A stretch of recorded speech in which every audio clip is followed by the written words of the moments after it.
kababayan ko, yung mga inarestong Maleta Boys, nakalaya na. Oo, nakalaya na sila. Nagpianse. Pero, hindi pa rin nila pwedeng alisin na meron silang kasong perjury. Okay? O, pansamantalang paglaya. Maliwanag yan. Sabi kasi nung isang Maleta Boys, ang saya-saya daw. O, masaya ka, nakalaya ka. Bakit? Tingin mo ba yung kaso mo tapos na? Hindi pa. Ang dami yung haharaping kaso at mga nag-file sa inyo ng tawag dito, cyber libel at kung ano-ano pa. 'Di ba? Oh, mga inaresto umanong dating bagman ni Saldico. Okay? Nakalaya matapos magpiyansa ng mahigit 1,000,000 pesos. Ito tanong mga kababayan ko. Saan kaya galing ang pinampiyansa nila? Sino ang nagbigay? Sino ang nasa likod? Sino ang sumuporta? Ano yung contribution through GCash? Ano yung mga subscriber, followers, ganon? 'Di ba? Doon pa lang mga kaiksena, mag-iisip na kayo. Kahit sabihin mong, aba, hindi mo pwedeng ilang lang yan, Abigail Cabral, maraming salamat po thank you so much. I love you po. 'Di ba? Iris Ledesma, nakuha nyo. Oh, isipin nyo ngayon, 1,000,000? Saan nila nakuha yun? Eh di ba nga walang-wala nga daw yung mga Marines? Di ba? Oh. Di ba may pinanser? Meron nasa likod ng mga putang inanto. Di ba? Kasi hindi yan magaganyan kung walang nahihitayan. Di ba? Oh. Ba? Matindi no? Oh, sige, tira. Pansamantalang nakalaya matapos makapagpiyansa ng higit 1,000,000 piso ang mga inarestong dating bagman umano ni Zaldico para sa kasong perjury. Hinala ng kanilang abogado tila sinadya raw patagalin ng korte ang paglaya ng tinaguriang Maleta Boys. Alam nyo, ingot talaga to si Baligod. Ingot talaga si Baligod sa totoo lang. Bakit, Derek? Kita mo, nagbitaw ng salita na naman ng hindot na kesyo pinatagal na naman daw ng korte kaya sila nahirapan. Hindi niya ba naisip, no? Hindi niya ba naisip na meron ngang night shift, night shift na court na kung saan pwede silang makapag-piyansa, makapag-ayos. Kumbaga, ang quiet! Boom! Ingay. So, sa madalit sabi, hindi nag-iisip nga si Balingoy dahil kung ako si korte, ako yung court, no, kung ako yung judge, aba, nagbibintang ka pang hindot ka, sino ka para pagbintangan kami, sinadya namin, anong ebidensya mo sinadya namin? 'Di ba? Mali yun maling-mali yun Kaya talagang lalong napapasama sila dahil sa kabobohan nila. Parang si Sara, 'di ba? Kung ano-ano yung sinasabi, hindi naman alam kung ano yung sinasabi. Wala namang ebidensya, wala namang kahit ano. Kaya nagbumukhang engot lalo. O, tuloy natin. Nasa frontline ng balitang yan, si Gio Robles.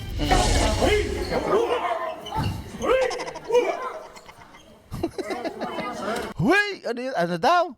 Huy! Gumagano. Ay, nako. Reaksyon, nakalaya na. Masaya, sir. Masaya. Salamat sa inyong suporta lahat. Pasad. Hoy, masaya ka. Pansamantala lang ho yan. May kaso pa kayo.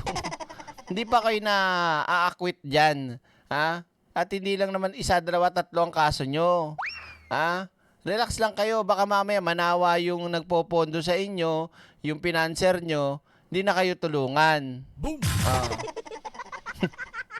Alauna ng hapon kanina nang makalaya na pansamantala. Pansamantala. Meaning, pansamantala. Ang 10 nagpakilalang dating bagman ni Zaldico, inaresto sila kahapon matapos bigong makapagpiyansa para sa kasong perjury. Marines. Marines! Sabi ni Bato, Marines! Marines pala yung sinisigaw nila, parang hindi naman. Ang lalambot. Marines! Pero bago yan, ang kanilang legal counsel na si Attorney Levito Baligod dismayado. Tila sinadya raw kasing patagalin ng korte bago makalaya ang Yan ang kabubuhang galawan. 'Di ba? Magbibintang ka bilang abogado, 'di ba? Oh. Kayo lang din na napapasama. Kung ako talaga yung judge na o korte na nagsagawa nung mga dokumento nila, pinagbintangan pa ako nitong punyetang to. Ganun ah. Oh. kanyang mga kliyente. Biyernes ng umaga pa raw sila tumungo sa Las Piñas Regional Trial Court. Ang ipinagtataka pa Ang tatanga talaga ng mga vloggers na DDSO na nandyan. Sisigawan sila nakalaya. Hindi talaga nila naiintindihan yung nangyayari. Hindi talaga nila naiintindihan yung anong meron dyan. Di ba bro tags? Oh. Bakit direct? Yun na nga. Ano man ang gawin mo, nagpiansa lang kayo. Pansamantalang kalayaan. Pero may kaso pa rin. Di ba? Oh my gulay. pa niya, bakit may mga dagdag na dokumentong hinihingi sa kanila bukod sa bail money. Kaya na supposed to be 2 oras lang natapos na sana, no? And nalulungkot din ako dahil as a law practitioner, as a litigator, nalulungkot ako na nagkaroon ng ganitong irregular and unusual na proseso. Inupuan nila yung bail application yesterday. Wala pang tugon dyan ang Branch 202 ng Las Piñas RTC. Samantala, bit-bit ang kani-kanilang release order, sinalubong ng hiyawan ng mga taga-suporta ang 10 Maleta Boys nang makalabas sila. Ang pangit no? Maleta boys. Oh. Sa piitan, 3 sa mga dating bagman lang ang nakapagpiyansa kahapon. Inumpirma ni Baligod na 4 sa orihinal na 18 bagman ang bumawi sa kanilang mga naunang paratang. So, kumpirmado mga kaiksena, lihitimo nakasama nila yung 4 na nag-recant. Diba, Jocelyn Santos? Maraming thank you po. Yeah, baby! Thank you, baby. Oh. Katunayan, umabot daw sa milyon-milyong piso ang umano'y inalok sa mga bagman para bumaliktad sa nauna nilang testimonya. Pinakita ni Baligod ang umano'y screenshots ng mga alok na ito. Kabilang daw sa mga umano'y nanuhol ang 2 retired PNP generals na dating namuno sa CIDG, pati na rin ang ilang aktibong pulis at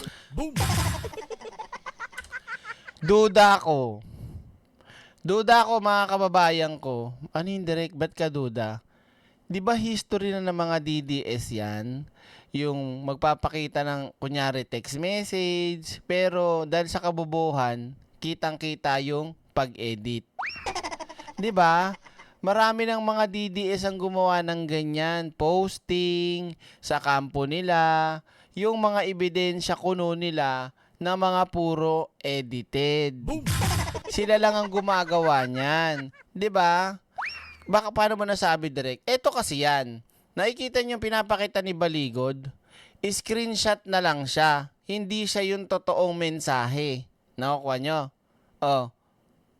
So, kung ganyan lang ay papakita mo, 'di ba? Pwede talagang ma-edit yan. Pero kung literal na nasa cellphone mo at nandoon yung date, nandoon yung oras, no? Mahirap i-edit yan, lalo na't yun yung original. Pero i-screenshot halatang screenshot na lang to Hi Gani, hello. I miss you. Yeah, baby! Oh. na dati Ayan tingnan nyo, sinusum niya lang. Sinusum-sum niya lang pero hindi ganyan ang style ng original. Diba? Oh. Nakuha nyo? Ryan Kulit, hala. Napaaga, buti na lang umabot ako. Replay na lang yung mga di ko naabutan. I love you, Direk. I love you too. Maraming salamat Yeah, baby! Oh, just malinaw tayo dyan. Saksi tayo sa mga pamimake news, pamimake ng ebidensya, at tawag dito, pag-i-splice ng video. Trabaho lahat yan ng mga DDS. Trabaho nila lahat yan. Faking testigo, faking script, lahat peke, lahat edited, lahat palpak. Yeah, baby! Oh. ting namuno sa CIDG, pati na rin ang ilang aktibong pulis at dating police officers na umano'y naging security personnel din ni Zaldico. Kasi pwede yan mga kaiksena. Halimbawa lang, kasama ako nila, no? Ngayon, mag-iisip sila ng paraan para makontra nila yung bumaligtad na binayaran lang yan. Pwede ba mag-message ka sa akin? Pwede ba mag-message ka sa akin na ikaw yung magbabayad, operan mo ako ng ganito, ganyan, ganyan, ganyan, ganyan, para ikaw ang papalabas namin. Tapos mag-deactivate ka na, itapon mo na yung SIM card mo, at least meron na tayong tawag dito conversation, 'di ba? Pwedeng sila rin na may pakana niyan. Kasi mga ka-eksena, sinong tanga naman ang gagawa niya, mag-aalo ka pa.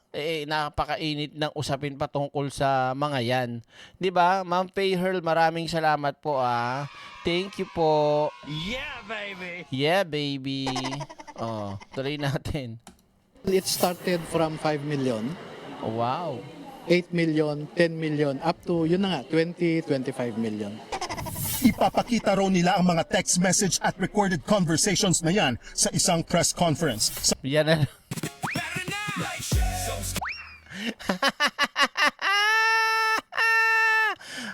Take note, mga ka-eksena. Live tayo, Agila 31. Take note po sa mga ginawa nilang press con, ang dami nilang naging sablay lagi. Sablay sila sa pagpapakita ng ebidensya. Sablay sila sa pagtagpi-tagpi ng kwento dahil scripted nga. At sablay sila sa pagpapakita ng mga larawan dahil inedit nga. At sablay din sila mga ka-eksena sa mga magpapaliwanag o paliwanag na statement kasi nga peki nga at scripted. Ito na lang huli kay Sharon Cuneta. Dinamay sila kahit hindi naman sila kasali. Nagpalusot si Baligod. Hindi naman daw talaga sila kasali. Napunta lang daw yung picture doon. Ano yung tanga-tanga? Di ba? Pangalawa, Loren Legarda. Hindi daw kasali. Pero nung sumama sa partido o sa kampo ni Kawatano, di ba?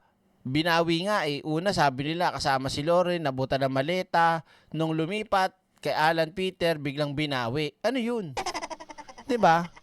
Kaya hindi ka pwedeng maniwala basta-basta diyan. At eto pang malupit, ilalabas daw nila na naman sa isang press con.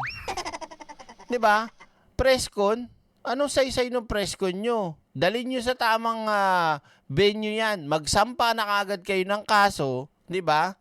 Oh. Sampahan nyo ng kaso kung anong dapat yung isampa at doon nyo ipakita yung ebidensya nyo. Ano na naman gagawin nila? 'Di ba? Manggugulo lang naman sila at magagawa na naman sila ng kwento. Pagdating ng magtatago na naman ng mga 1 buwan, 2 linggo, 3 linggo, 'di ba? Bago ulit lumabas. Nanggugulo lang talaga, 'di ba? Gumagawa lang ng kung ano-anong katarantaduhan. Sige, tuloy natin. Samantala, tumugon din si Baligod sa pahayag ni NBI Director Melvin Matibag na unreliable witnesses daw ang Maleta Boys. Everything that Matipag says is unreliable also because he was appointed as NBI Director precisely to become a political operator of the powers that be. He is not a professional investigator.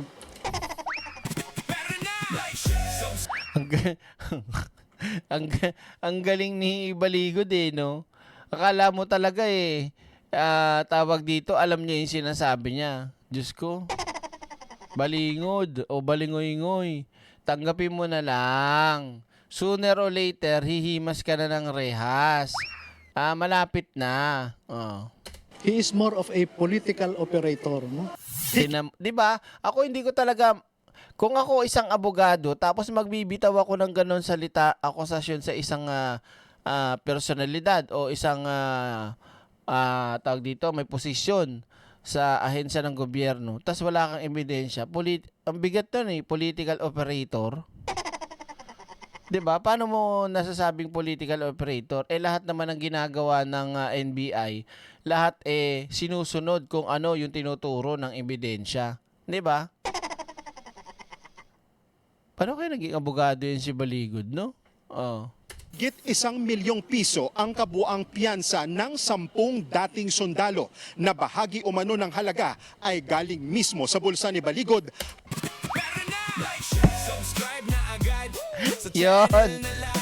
Yon. Kay Baligod daw. Alam nyo mga kababayan ko, eto, diretsuhan tayo Prank ka lang. Sabihin nyo ng kuripot ako. Ha? Kung ako sa posisyon ni Baligod, hindi ko gagawin yon. Alin? Hindi ko gagawin yon. Pera ko, isasagot ko dito sa mga putang inan to, lalo na't alam ko nagsisinungaling naman, lalo't hindi naman kapanipaniwala yung mga sinasabi. Gagastosan ko yung mga putang inang yan, pero kung lihitimo at matibay yung mga ebidensya niyan, pwede pa. So meaning mga kaiksena, yung utak ng isang pangkaraniwan tao, lalo na't hindi ka magbe-benefits dyan, di ba? Hindi ka magbibigay niyan.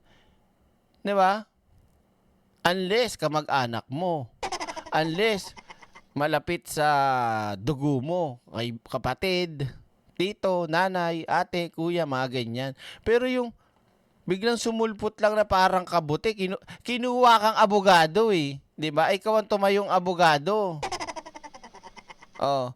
Alam nyo, hindi talaga tayo mapapaikot nito mga putang inan to Una sa lahat mga kaiksena, si Baligod, ito personal ko to malamang sa malamang, meron talaga yung nasa likod kay Baligod kung sino. Si Baligod lang ang ginagamit para mag-front. Dahil damay na si Baligod, siya yung naka-front dyan Di ba? Oh.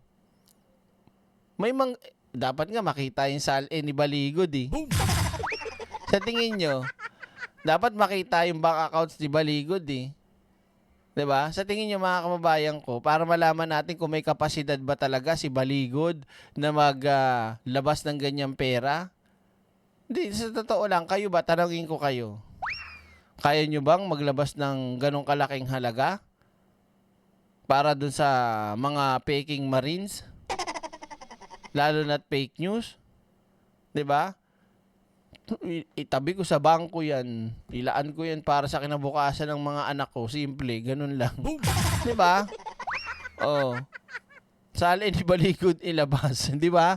Oh. Habang ang iba naman ay ambag ng kanilang mga taga-suporta. What?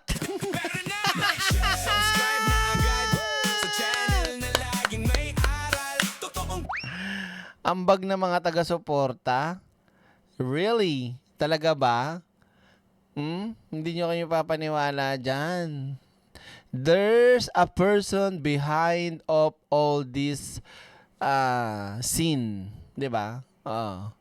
Hindi daw medyo mga kargador pero si Baligod yung nagpiyansa. Gago nga talaga tong mga to. Sa totoo lang. Siya yung abogadong maleta boys, tas siya yung maglalabas sa sarili niyang pera magpiyansa. Diba? Common science. Sabi contribution daw ng mga supporters. Ay nako, ewan ko sa inyo. Bahala kayo maglokohan. Baka na kay Baligod yung 5M para sa mga bawat kargador. 'Di ba? Pwede rin. Yung mga kumakalat noon, nabayad yan talagang mga Marines yan para sirain ang ilang mga politiko, Pangulong Bongbong Marcos, si dating speaker, kay Baligod ngayon nakapondo. 'Di ba?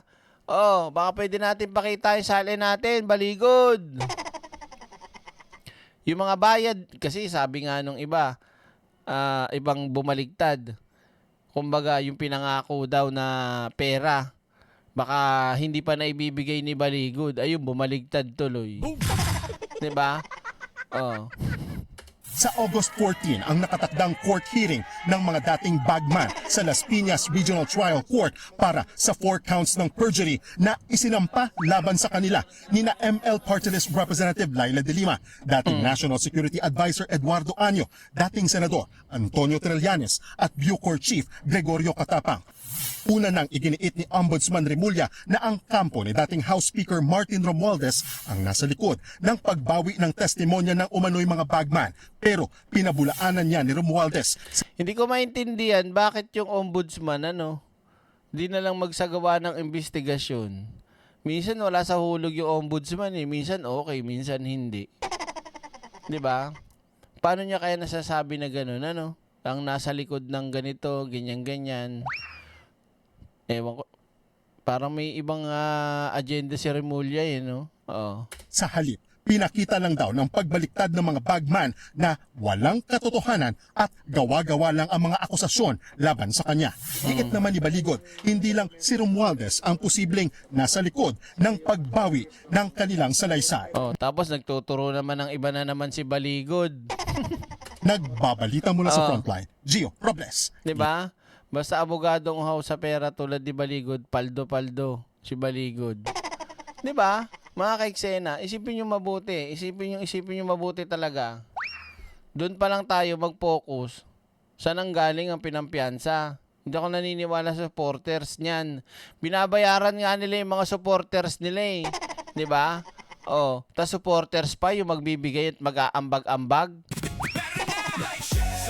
Lalo na yung mga vlogger at mga nasa rally nila, humahakot nga, 'di ba? Oh.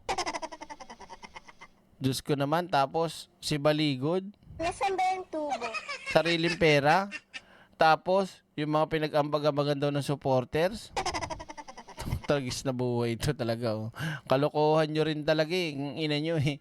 Antay na lang kami na darating ang oras at panahon na lahat kayo makukulong na dahil sa kasong mga pinagagawa ninyo. 'Di ba? O, halika na mga kaiksena, dako tayo susunod na part. Subscribe na agad sa channel.